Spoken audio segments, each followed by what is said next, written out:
بسم الله الرحمن الرحيم.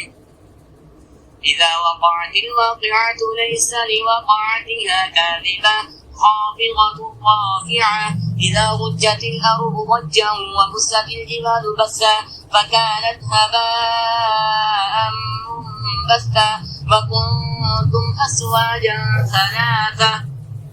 فأصحاب الميمنة ما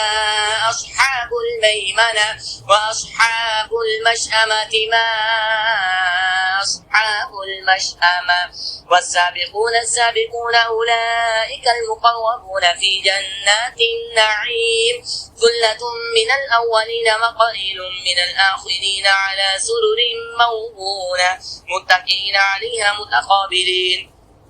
يطوف عليهم ولدان مخلدون بأكواب وأبانيق وكأس من معين لا يصدعون عنها ولا ينزفون وفاكهة مما يتخيرون ولحم طير مما يشتهون وحور عين كأمثال اللؤلؤ المكنون جزاء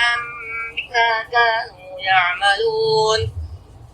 لا يسمعون فيها لغوا ولا تأثيما إلا قيلا سلاما سلاما وأصحاب اليمين ما أصحاب اليمين في سدر مخضود وطلح منضود وظل ممدود وماء مسكوب وفاكهة كثيرة لا مقطوعة ولا ممنوعة وفرش مرفوعة إنا أنشأناهن إنشاء فجعلناهن أبكارا عربا أترابا لأصحاب اليمين ثلة من الأولين وثلة من الآخرين وأصحاب الشمال ما أصحاب الشمال في سموم وحميم وظل من يحموم لا بارد ولا كريم إنهم كانوا قبل ذلك مترفين وكانوا يصرفون على الحنث العظيم وكانوا يقولون أئذا متنا كنا ترابا وعظاما أئنا لمبعوثون أو آباؤنا الأولون قل إن الأولين والآخرين لمجموعون إلى ميقات يوم معلوم ثم إنكم أيها الضالون المكذبون لآكلون من شجر من زقوم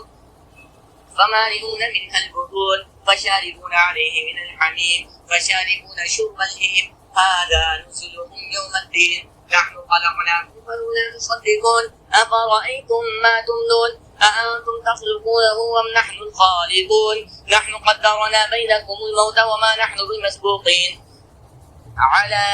أن نبدل أمثالكم وننشئكم فيما لا تعلمون ولقد علمتم النشأة الأولى فلولا تذكرون أفرأيتم ما تحرثون أأنتم تزرعونه أم نحن الزارعون لو نشاء جعلناه أجاجا فلولا تشكرون أفرأيتم النار